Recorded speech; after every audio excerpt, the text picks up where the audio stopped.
जी, ए राजा जी, ए राजा जी।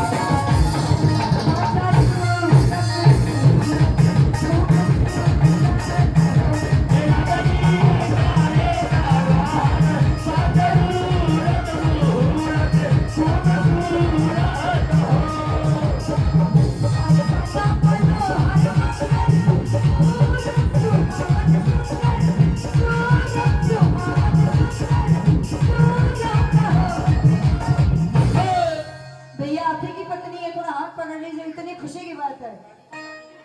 राजू जी, अच्छा राजू जी कहाँ है भाई? सुंदर